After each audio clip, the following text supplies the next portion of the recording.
विराट कोहली, रोहित शर्मा, रविचंद्रन अश्विन, उनकी रिटायरमेंट के बाद अभी इंडिया जो है थोड़ा स्ट्रगल कर रहा है। Babar Azam is never out of form. Form is out of Babar Azam. अब इसमें से एक इशू तो कम से कम खत्म हो गया ना कि आप एटलीस्ट छक्के मार रहे हैं। ये आपका टिपिकल एशेज सीरीज नहीं लग रही कि होने वाली है। बहुत अटैकिंग क्रिकेट खेली है। Hi guys and welcome to another episode of Cricket on Loop. मैं हूँ Rohan Nadeem and we are back with our quick review because there is so much going on. एक तरफ नेशनल टीम की विंस के बारे में भी बात करनी है, उसके अलावा राइजिंग स्टार्स का टाइटल पाकिस्तान ने अपने नाम किया जी, Asian rising stars. So that's a big thing. उसके बारे में भी बात करेंगे कि how that affects Pakistan's cricket development in the next few years, and of course how it affects Pakistan's plans when it comes to white ball cricket, because so much exciting display has been on, exciting talent has been on display. So we'll talk about all of that, and of course all everything else that is going on in world cricket. I'm joined by none other than Mazhar Arshad once again. Thank you so much, Mazhar, for joining us on Cricket on Loop. The loop is running, and today let's start with the happy news, which is कि पाकिस्तान शाहीन्स की तरफ से एक बहुत जबरदस्त performance, बड़ी convincing और एक जिसे कहते हैं ना all round balanced team effort हमें नजर आया इस पूरे टूर्नामेंट में, एशिया कप के. उसके बारे में what's your take, because you have been following some of these players as they have been featuring domestic में भी, and of course they have been touring with the Shaheens team.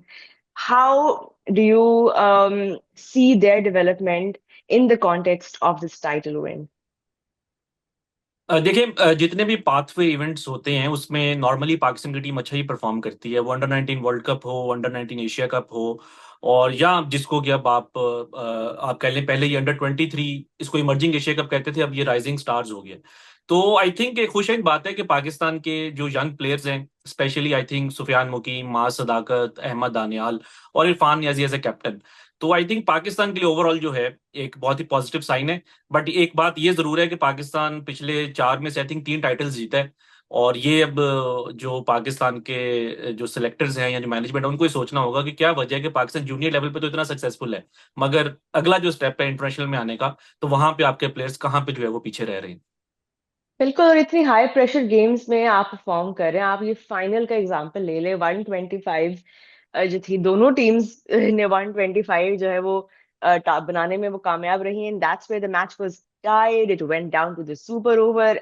हम सब यही उम्मीद करते हैं कि कोई भी फाइनल हो वो डाउन टू द वायर जाए, but this one went to the super over. And even there Pakistan Shaheens showed their the manner in which they absorbed all the pressure, especially Ahmed Daniyal की. अगर हम स्पेल की बात करें, उन्होंने आखिरी ओवर में पहले 6 रन्स भी डिफेंड किए, फिर उन्होंने सुपर ओवर में भी बड़ी जबरदस्त कंट्रोल्ड बॉलिंग की, gave only 6 runs and gave Pakistan the real shot at winning that title. And of course हमने सेमीफाइनल फाइनल हमने उनके क्रूशल मैचेस में बहुत मजे के स्पेल्स देखे हैं, and he has also developed quite a lot from what we remember earlier on in his career. तो अहमद दानियाल का अब फ्यूचर किस तरह से आप देख रहे हैं पाकिस्तान सर्किट में? देखिए, is a very bright future, और अच्छी बात यह है कि वो पाकिस्तान के डोमेस्टिक सर्किट से, specially in the form of PSL, पिछले 5-6 साल से एसोसिएटेड है। लाहौर कलंदर्स के डेवलपमेंट प्रोग्राम में आई थिंक उस उनका जो है बहुत बड़ा रोल है इनकी ग्रूमिंग के अंदर। उसके बाद फिर पेशावर जलमी में भी ये खेले, अभी पाकिस्तान के लिए भी ये रिसेंटली खेले थे, तो बांग्लादेश के अगेंस्ट तो ये एक मैच अपनी बैटिंग से जितवाने लगे थे। तो उनमें वो एक स्पार्क है जो कि आपको क्रंच सिचुएशंस में सी थ्रू कर सकते हैं, और वही चीज हमने देखी इस एशिया कप के फाइनल में, राइजिंग स्टार्स एशिया कप के फाइनल में, कि पहले 20वां ओवर अच्छा किया और फिर उसके बाद सुपर ओवर, तो बैक टू बैक जो है वो क्रूशल ओवर्स इतने अच्छे करना, आई थिंक ये बहुत रेयर है। और आई थिंक बांग्लादेश भी एक अच्छी टीम है, क्योंकि ये जो बांग्लादेश टीम है आज से 5 साल पहले 2020 में अंडर 19 वर्ल्ड कप जीती थी, तो उनके कई जो प्लेयर्स हैं उसी अंडर 19 वर्ल्ड कप के अभी इस टूर्नामेंट में भी खेल रहे थे, जिस तरह अकबर अली भी जो है वो उस टाइम विनिंग कैप्टन थे। तो आई थिंक पाकिस्तान के लिए बड़ा पॉजिटिव साइन है कि आपके प्लेयर्स ने ना सिर्फ परफॉर्म किए, बल्कि क्रंच मोमेंट्स के अंदर जो है वो अपनी पोजीशन को जो है वो लूज नहीं किया। बिल्कुल. एंड बॉलिंग के ऊपर, बैटिंग के ऊपर भी अगर हम बात करें तो मास सदाकत हैज बीन क्वाइट इम्प्रेसिव. इनके सबसे ज्यादा रन्स रहे हैं इस टूर्नामेंट में, 258 runs in 5 games. Again a bright star. Right now we are seeing him के क्रंच मैचेस में He is giving Pakistan those knocks that take you deeper in the game and that really lay the foundation for the battles that are coming next. एक अच्छा talent है. How can Pakistan utilize Maaz Sadakat? Also, while you're देखिए answering this, um, ये एक पाकिस्तान का fans का media का भी एक सॉर्ट ऑफ एक ड्रॉबैक कह लें या एक एक इंटरेस्टिंग फीचर है कि हम जब भी कोई यंग टैलेंट को स्पॉट करते हैं we kind of get a bit ahead of ourselves and get a bit emotional and impulsive कि हाँ चले इसको टीम में ले आए और सब प्रॉब्लम सॉल्व हो जाएंगे. माँ सदाकत के टैलेंट पे what is your comment and do you think कि he should be fast tracked into the national side?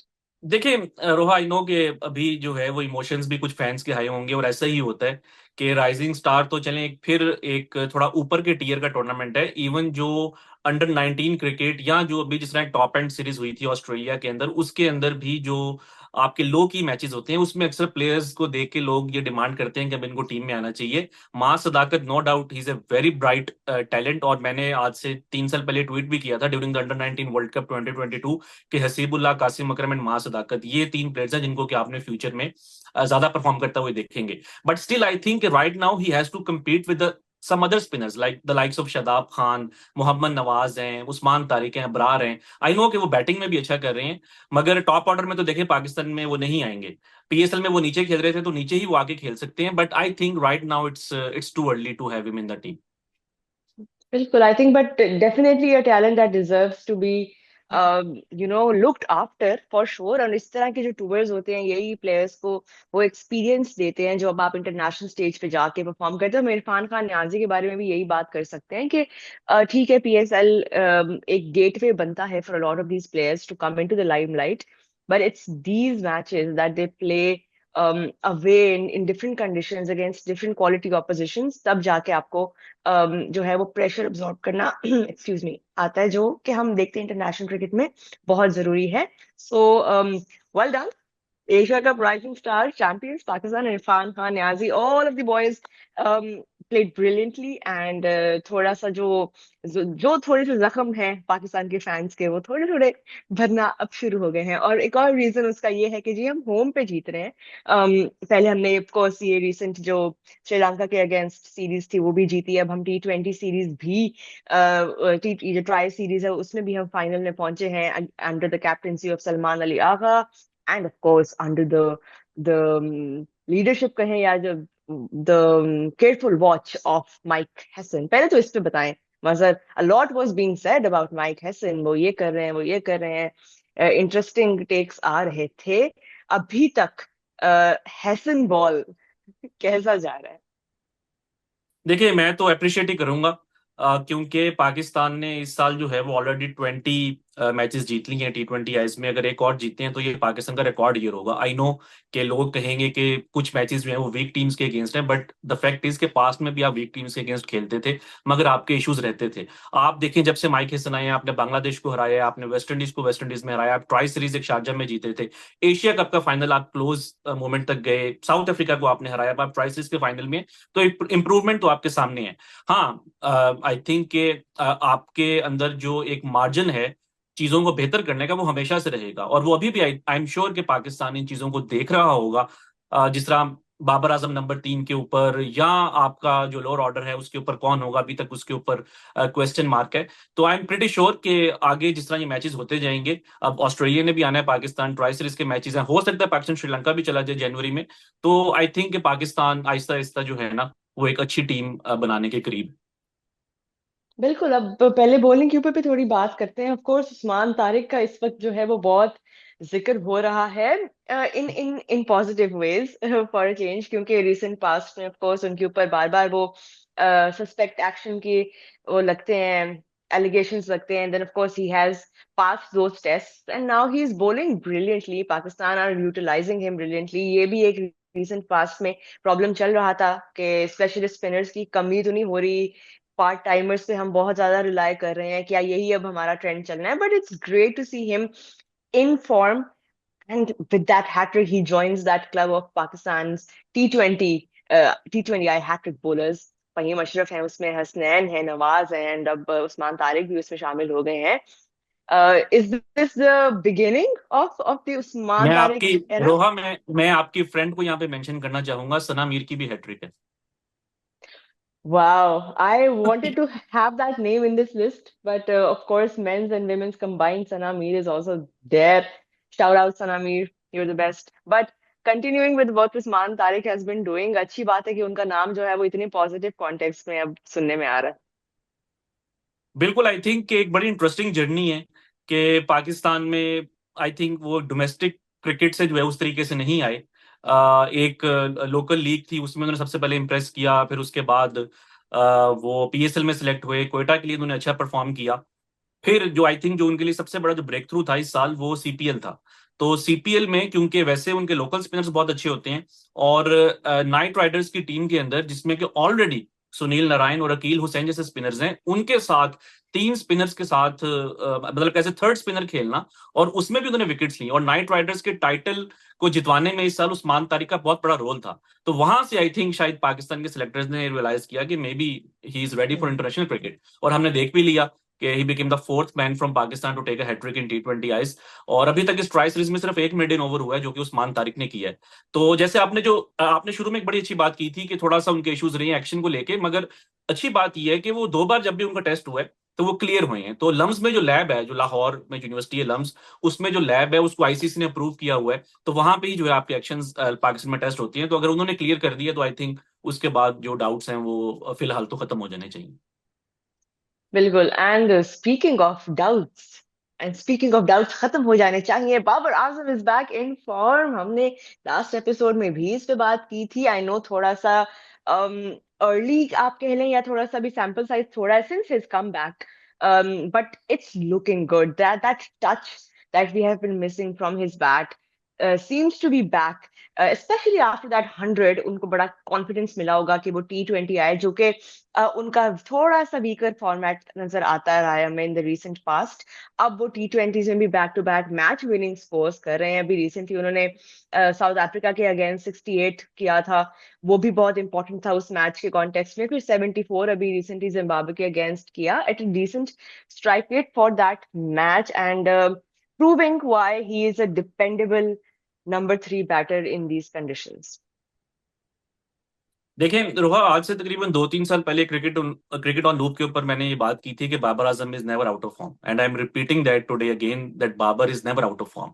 उनके जब भी इश्यूज रहे हैं, वो एक इनिंग्स को स्टार्ट करके उसको लंबा ना करना, ये उनके इश्यूज हो सकते हैं। जिस तरह वनडे क्रिकेट में भी हम कह रहे थे कि बहुत देर से सेंचुरी नहीं की, अब तो उन्होंने वो भी कर ली। टेस्ट मैच में आप देखें 30-40 करते थे, T20 में भी ऐसा था। तो वो आई थिंक सारा जो गेम है वो कॉन्फिडेंस की है। हाँ, जो नंबर 3 के ऊपर अभी उन्होंने रन करना शुरू किए हैं, साउथ अफ्रीका के अगेंस्ट भी 50 किया, अभी ट्राई सीरीज में भी किया, उसमें थोड़ा सा उनको ये भी एडवांटेज रहा है कि आपकी जो पहली विकेट है वो जल्दी गिरी है। तो आई स्टिल वांट टू सी कि जिस दिन आपके ओपनर्स 6-7 ओवर्स खेल जाएंगे, उस दिन जो है बाबर आजम आके कैसे खेलते हैं, क्योंकि Babar Azam he takes some time before celebrating. Even इस मैच में भी आप देखें कि 40-41 बॉल्स के ऊपर उन्होंने 50 की, उसके बाद जाके उन्होंने हिटिंग शुरू की, और एक मौके पर लग रहा था शायद वो सेंचुरी कर लेंगे। आई स्टिल थिंक के Babar's ideal position is opening. बिल्कुल है ना। इस मैच में भी उन्होंने बड़ा एक और माइलस्टोन रीच किया जी। He has equalled Virat Kohli's T20 I record of most 50s, so now he has 38। And that's another interesting, वो भी इनका ना चल रहा होता है, नंबर्स का एक एक कंपटीशन चल रहा है। And of course we seen how incredibly he has been improving. But आपने जो बात की वो बड़ी जबरदस्त थी कि Babar Azam is never out of form, form is out of Babar Azam, and now it's coming back. But good to see him scoring. It always gives us that confidence going into any series. And आगे world cup है तो जी ये बहुत जरूरी था कि इस time पे हो, और होम कंडीशंस पे हो, तो ये और भी अच्छी बात है। अच्छा, एक और जो बहुत एक पॉजिटिव साइन हमने देखा है अंडर माइक हैसन, वो ये रहा है कि there has been more inclination towards playing attacking cricket, and that's not something that they have only said on paper. आप stats में भी ये चीज verify कर सकते हैं कि this has been Pakistan's best year when it comes to hitting T20 I6s. Mazhar, what can you tell us about this stat, and why are people still complaining कि हम अभी भी जो है वो डॉट बॉल्स खेल रहे हैं ज्यादा? देखिए रोहा, मैं इसको ऐसे सम अप कर सकता हूं कि पास्ट के अंदर पाकिस्तान का इशू था स्ट्राइक रेट का, डॉट बॉल्स का और सिक्सेस का। अब इसमें से एक इशू तो कम से कम खत्म हो गया ना कि आप एटलीस्ट छक्के मार रहे हैं। आई नो कि स्ट्राइक रेट अभी भी लो है, डॉट बॉल्स परसेंटेज में भी अभी भी हाई है, मगर इंप्रूवमेंट नजर आ रही है। जिस तरह साइद फरहान ने अपनी आखिरी जो उनकी लेटेस्ट इनिंग्स थी, उन्होंने पावर प्ले के बाद सिर्फ एक डॉट बॉल खेली, तो कहीं ना कहीं इंप्रूवमेंट आ रही है। तो ये ग्रेजुअल प्रोसेस होता है। आई नो कि छक्कों का रिकॉर्ड है और डॉट बॉल्स का इशू तब भी है, मगर ये आहिस्ता आहिस्ता चीजें ठीक होंगी ग्रेजुअली। एक क्लियर जो है वो चेंज है पाकिस्तान के माइंडसेट में कि आपने 225 सिक्सेस मारे हैं इस साल, which is about 70 more than the previous best. तो अगर आप लास्ट इसको नहीं लास्ट कंसिडर, ईयर था जी 152 sixes only in 2024 and this तो year so आप far 2025 sixes. तो आप देखें, अगर आप इतने बड़े डिफरेंस को नहीं कंसिडर करेंगे तो आप फिर एक अचीवमेंट को इग्नोर कर रहे हैं। और Saeed Farhan for the first time in Pakistan history किसी प्लेयर ने एक साल में 100 छक्के मारे हैं, I mean across all T20s। तो एक इंप्रूवमेंट है। हाँ, रन रेट का, पावर प्ले में डॉट बॉल्स का इशू हो सकता है, बट जैसे आपने इस टीम को कॉन्फिडेंस दिया, उन्होंने छक्कों का प्रॉब्लम हल कर दी है, तो हो सकता है आगे जाके आपकी डॉट बॉल परसेंटेज भी ठीक हो जाए। थोड़ा सा गियर शिफ्ट करते हैं और रेड बॉल की तरफ आते हैं। अम, एक लग रहा था जैसे हम हाइलाइट्स की वीडियो देख रहे होते हैं ना लाइव मैच में, लग रहा था कि किसी ने हाइलाइट्स एडिट करके लगा दिए हैं। cause ये क्या हुआ है पहले टेस्ट में पर्थ में। I have never seen a test match being over with in 2 days in my life and it's something absurd। लेकिन एट द सेम टाइम इस डे एंड एज में ये भी देखने में हमें नॉर्मल अब लग रहा है। मजर, is this the new normal कि आपके एक दिन में जितनी विकेट्स गिर रही हैं, 17-18 विकेट्स एक कंटिन्यूस सेशंस में गिर रही हैं, और आपको ऐसे लग रहा है कि बस ये with in 2 days wrap up हुई, जहां पे एक तरफ लग रहा था कि इंग्लैंड कंफर्टेबली इस मैच को खत्म करके अपनी तरफ ले जाएगा, वहां कुछ और हो गया। देखें, मॉडर्न स्टैंडर्ड्स में टेस्ट मैचेस की जो लेंथ है वो कम हो रही है, मगर वो आप कह लें कि 3.5 दिन या 4 दिन तक तो जा रहे हैं, मगर 2 दिन में वो भी एशेज का मैच खत्म होना, दो strong teams. I think mostly लोग समझ रहे होंगे कि शायद उसमें पिच का एक रोल था। आई डोंट थिंक कि पिच की उसमें इतना ज्यादा इशू था, क्योंकि इसी ग्राउंड पे last year India and Australia का एक सिमिलर पैटर्न के ऊपर मैच हो रहा था, जिसमें पहली 2 इनिंग्स जो हैं वो जल्दी खत्म हो गई थी, मगर फिर उसके बाद जाके इंडिया ने एक लंबा टोटल किया, इनिंग्स को डिक्लेयर किया और वो मैच जीत गए थे। तो यहां पे जब इंग्लैंड के पास वो अपॉर्चुनिटी आई, जब उनके पास लीड थी, वो तीसरे दिन तक मैच लेके जा सकते थे, और रिकी पॉन्टिंग ने ये प्रिडिक्ट भी किया था कि बेस्ट बैटिंग कंडीशंस जो हैं वो डे 2 के एंड पे और डे 3 पे होंगी। और आप देखेंगे डे 2 के एंड के ऊपर ही जो है फिर 69 बॉल्स के ऊपर ट्रेविस हेड ने सेंचुरी कर दी। मेरा ख्याल है कि बैस बॉल की थोड़ी सी एरोगेंस थी कि उन्होंने जो है ना वो कंडीशंस को रिस्पेक्ट नहीं दी। उनको लगा कि हम दोबारा जो है शायद कोई इसी तरह 250-300 करके जो है वो हम मैच जो है वो बचा सकते हैं। वो आई थिंक थोड़ा सा ओवर कॉन्फिडेंस जो है ना वो इंग्लैंड की टीम को थोड़ा लेके बैठ गया। अब हम बाकी की रिमेनिंग सीरीज से हम क्या एक्सपेक्ट कर सकते हैं, क्योंकि this match really set the tone for what we can expect in terms of attacking cricket. You know, अगर ये आपका टिपिकल एशेज सीरीज नहीं लग रही कि होने वाली है, बहुत अटैकिंग क्रिकेट खेली है दोनों टीम्स ने, but I think Australia of course taking the cake with that win in the first test. अब अगले आने वाले मैचेस के लिए, कंसिडरिंग कि of course Perth is always a big challenge for visiting teams. It's a very difficult venue for any team that is visiting, जितनी भी उनकी अच्छी टीम हो, तो वो आपको अपना चैलेंज जरूर दिखाते हैं। बट आगे आने वाले मैचेस के लिए मजर, आपकी प्रिडिक्शन क्या है? Which way is it going to swing? देखिए, England they have put their all eggs in the same basket, और वो है कि 4 फास्ट बॉलर्स के साथ आपने खेलना है जो कि एक्सप्रेस पेस के ऊपर है, ना सिर्फ फास्ट बॉलर्स जो कि हाई पेस पे बॉलिंग करते हैं, then Ben Stokes.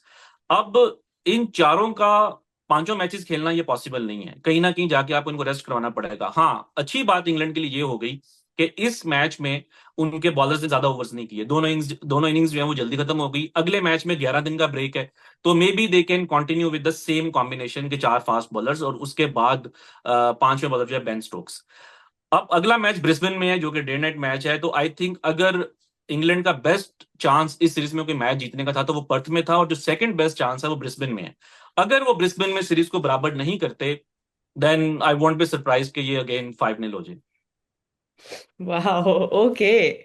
We have our prediction looks like it's going to be 5-0. Let's see England की कितनी फाइट पुट अप करते हैं। मजेदार हो रहा है इस वक्त टेस्ट क्रिकेट, जो भी लैंडस्केप इस वक्त चल रहा है। दूसरी तरफ इंडिया में भी वी आर सीइंग के जो थोड़ी सी होम डोमिनेशन इंडिया की हम देख रहे थे टेस्ट क्रिकेट में डेवलप हुई भी थी, वो अब शेक होने लग गई है। एंड बहुत प्रेशर क्रिएट हुआ है इस वक्त गंभीर पे और उनके स्टाइल ऑफ मैनेजमेंट पे, और this over reliance on a certain kind of pitch and certain tracks, जहाँ पे आपको पता है कि आपने रैंक टर्नर्स बनाने हैं, वहां पे आपको कहीं पे आपकी बैटिंग भी एक्सपोज हो रही है, आपके आइडियाज भी काम नहीं कर रहे हैं, और जो विजिटिंग टीम्स है वो आके उस पास स्ट्रैटेजी नजर नहीं आ रही इंडिया की तरफ से to really make a comeback, and looks like the series is slipping away as well.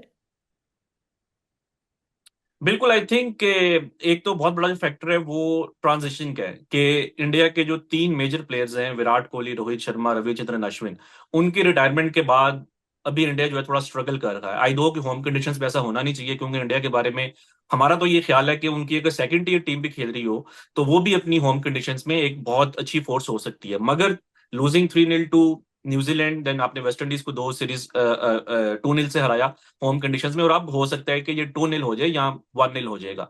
तो एक तो वो है कि ऑब्वियसली वो अपने सीनियर प्लेयर्स को मिसिंग कर रहे हैं। उसके अलावा जो इस टाइम इंडिया में एक बड़ी इंटरेस्टिंग डिबेट चल रही है, और मैं उस चीज से एग्री करता हूं कि दुनिया में जितनी भी मेजर टीम्स हैं वो अपनी मेजर सीरीज को स्पेसिफिक सेंटर्स में खेलती हैं। जिस तरह ऑस्ट्रेलिया को पता है कि उनके 5 टेस्ट मैचेस कहाँ पे होंगे, इंग्लैंड को पता है कि उनके 4-5 टेस्ट मैचेस मोस्टली कहाँ पे होते हैं, साउथ अफ्रीका को पता है। मगर इंडिया जो है वो हमेशा थोड़ा सा, आप कह लीजिए गुवाहाटी में पहली बार टेस्ट मैच हो रहा है, कोलकाता में बहुत देर के बाद टेस्ट मैच हो रहा है, तो उनके कोई स्पेसिफिक सेंटर्स नहीं है। वो भी जो है शायद उनको थोड़ा सा अफेक्ट कर रहा है। जहां तक बात है गंभीर की, आई थिंक शायद उनको थोड़ा सा एक आप कह लें मजीद मौके मिल जाएं, क्योंकि दूसरे फॉर्मेट्स में उनकी परफॉर्मेंस ठीक है। आप अगर एशिया कप जीतते हैं, चैंपियंस ट्रॉफी जीतते हैं, तो शायद इंडिया जो है वो थोड़ा सा उनके साथ पेशेंस दिखा दे टेस्ट मैचेस में भी। Right, Mazhar. Thank you so much for joining us once again on Cricket on Loop. This was our quick review. We hope you enjoyed it, and thank you so much for watching. Make sure that you have subscribed to CrickWic's YouTube channel and that you are following us on social media as well, so that you can keep in touch with all of our updates, BTS, episode notifications, all of that. Thank you so much for watching. Goodbye.